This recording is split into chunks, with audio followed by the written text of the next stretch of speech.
Bismillahirrahmanirrahim. Assalamualaikum warahmatullahi wabarakatuh. Alhamdulillah, alhamdulillahi rabbil alamin.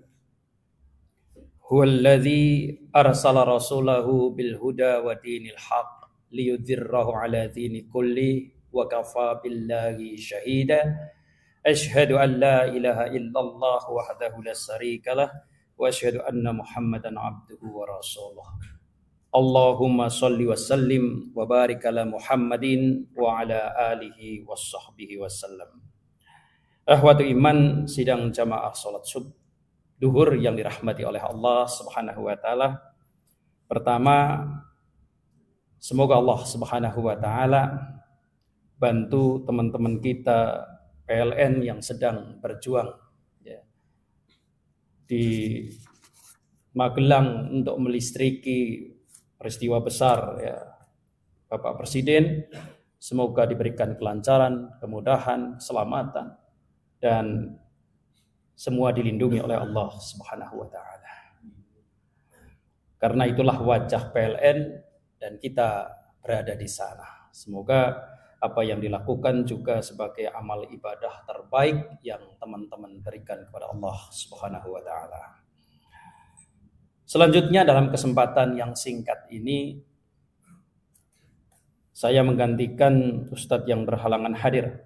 Semoga apa yang nanti akan saya bacakan menjadi pelajaran untuk kita semua betapa Allah Subhanahu wa taala memberikan peringatan-peringatan di dalam Al-Quran untuk dijadikan pedoman dan kehati-hatian kita di dalam menjalankan perjalanan hidup ini.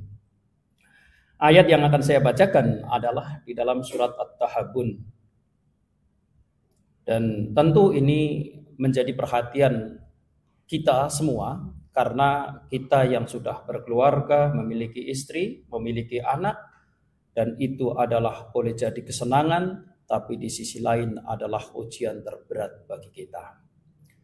Allah secara jelas di dalam Al-Quran surat At-Tahabun ayat 14 menyampaikan firman-Nya, A'udzu billahi samiil alimi minasyaitonir rajim. Ya ayyuhalladzina amanu inna min azwajikum wa auladikum aduwwan lakum fahdharuhum. Wa in takfu wa tasfahu wa tahfiru fa innallaha ghafurur rahim. Innama amwalukum wa auladukum fitnah. Wallahu indahu ajrun azim. Dua ayat ini yang barangkali kita mencoba untuk mentadaburinya. Di saat kita memiliki istri, maka itu kita sudah melakukan ijab qabul dalam pernikahan. Dan ijab qabul adalah merupakan kewajiban bagi seorang yang ingin menjalin hubungan suami istri. Oleh karenanya pada saat ijab qabul sebenarnya adalah penyerahan hak dan kewajiban seorang ayah kepada suaminya. Dan suaminya dengan tegas, saya terima nikahnya, kan begitu. Yang sesungguhnya di saat kita mengucapkan itu bukan hanya terkait kewajiban, tetapi terkait dengan seluruh aktivitas seorang istri sekarang pindah terhadap suaminya untuk mendidik, mengajari, bahkan kemudian boleh jadi dosa-dosa yang dilakukan oleh seorang istri yang kemudian suaminya tidak peduli dengan apa yang dilakukan akan diterima oleh seorang suami. Dan itu menjadi penting untuk kita pahami. Jadi seluruh kewajiban seorang ayah yang tadinya melekat kepada ayahnya pindah kepada suaminya. Lalu kemudian setelah berumah tangga kita pun berharap memiliki anak. Dan anak itu menjadi dambaan siapapun yang melakukan pernikahan. Tetapi ternyata di dalam Al-Quranul Karim, ayat-ayat Al-Quran banyak yang kemudian mengingatkan kita untuk berhati-hati terhadap anak. yang kadang kita minta siang dan malam sebelum punya anak. Lalu kita doakan siang malam. Gitu. Tapi ternyata Allah Subhanahu wa Ta'ala di dalam banyak ayat menjelaskan kita untuk berhati-hati. Salah satunya di dalam surat At-Tahabun yang tadi dibaca. Ya ayyuhalladzina amanu. Ya. Ini kepada orang-orang yang beriman. Sebab kalau orang yang tidak beriman, ya, mau dilakukan apapun silahkan. Orang kafir itu bebas melakukan apapun. Merdeka dia untuk berbuat sesuka hatinya. Tapi kalau kita sudah menyebutkan diri kita orang Islam, maka kita terikat dengan segala aturan. Allah menyebutkan ya ayyuhalladzina amanu. Wahai orang-orang yang beriman. Sesungguhnya, kata ayat ini, istri-istrimu dan anak-anakmu adalah, ya, ada yang menjadi musuh bagimu. Iwan fillah rahimakumullah. Bagi yang sudah punya istri, punya anak, kadang kita mengalaminya. Anak dan istri, ya, oleh Allah Subhanahu wa Ta'ala di dalam ayat ini disampaikan ada yang menjadi musuh bagimu. Ingat, kita sebagai laki-laki adalah qawwam, pemimpin.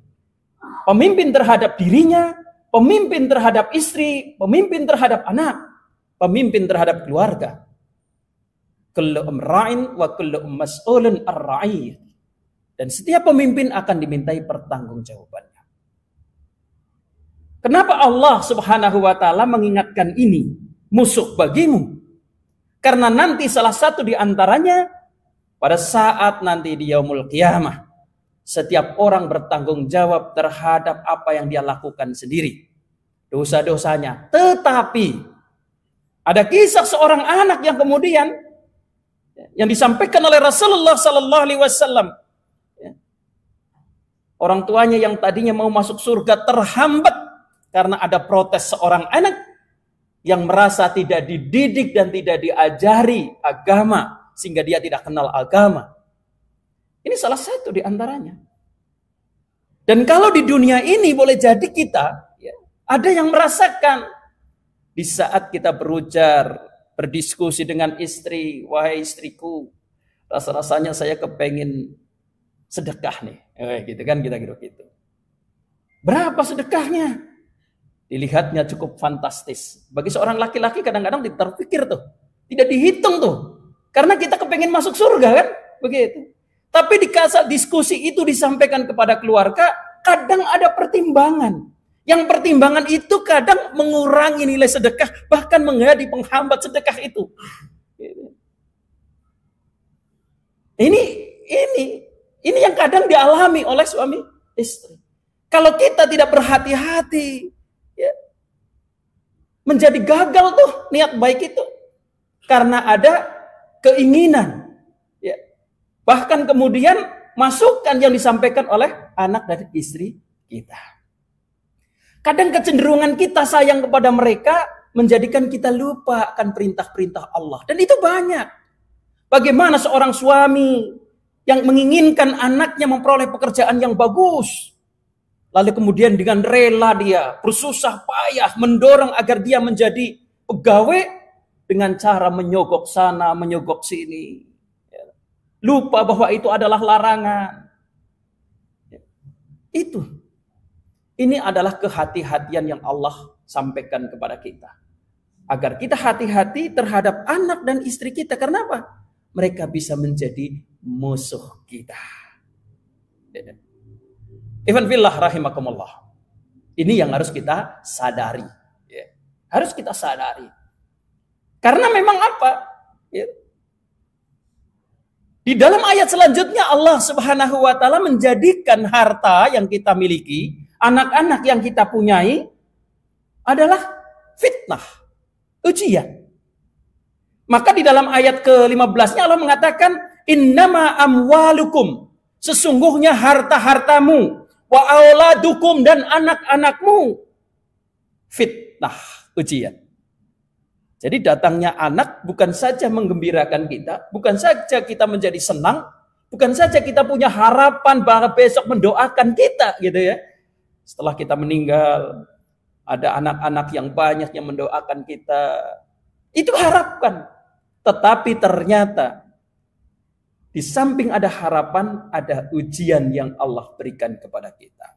Tetapkah kita taat karena kecintaan Allah, kecintaan kita kepada anak? Ya. Seperti kisahnya Nabiullah Ibrahim yang mencintai Ismail, gitu ya. Lalu perintah Allah untuk menyembelihnya. Ya. Ibrahim Khalilullah, kekasih Allah, ya kan? Diperintah menyembelih, sebelih, gitu ya. Nah, kadang kita diperintahkan untuk sholat saja gara-gara anak, kita kadang-kadang menjadi tidak menjalankan. Ini adalah fitnah, ujian. Ya. Dan ujian ini banyak yang gagal, banyak yang gagal. Karena kecintaan kita kepada anak-anak dan harta. Kewajiban kita untuk menjalankan perintah kadang-kadang menjadi mundur jauh tuh. Gitu ya. Mau umroh masih mikir, aduh besok anak saya mau kuliah. Gitu ya. Menyekolahkan anak sampai perguruan tinggi. Hukumnya apa? Umroh hukumnya apa? Kita kadang-kadang harus menimbang. Hukum ini penting untuk menimbang mana skala prioritas yang harus kita lakukan. Bahkan karena ingin menikahkan anak, harus begini. Lalu kemudian, ya, padahal dia belum umroh, uang habis. Gitu. Banyak orang-orang yang kemudian karena dunianya lebih condong, akhiratnya menjadi dinomorduakan. Dan boleh jadi itu adalah akibat adanya istri dan anak kita. Ini sekedar pengingat untuk khotib sendiri dan untuk jamaah sekalian. Sungguh di balik kenikmatan, di balik kasih sayang, di balik harapan terhadap anak dan istri kita, ada ujian berat yang harus kita lewati. Semoga Allah Subhanahu wa taala mampu memampukan kita untuk melewati ujian-ujian itu sehingga kita tetap istiqomah, tetap mengedepankan ibadah, kewajiban kita kepada Allah Subhanahu wa taala, tetap mendahulukan hak-hak Allah Subhanahu wa taala dibanding dengan hak-hak yang lainnya. Ini ujian yang sangat berat untuk kita, tapi semoga Allah Subhanahu wa taala memampukan kita. Akhirnya hanya kita berdoa kepada Allah Subhanahu wa taala setiap saat, setiap waktu agar kita mampu mendidik mereka, mengajari mereka, menuntun mereka untuk senantiasa taat kepada Allah Subhanahu wa taala. Marilah kita tutup dengan doa kafaratul majlis.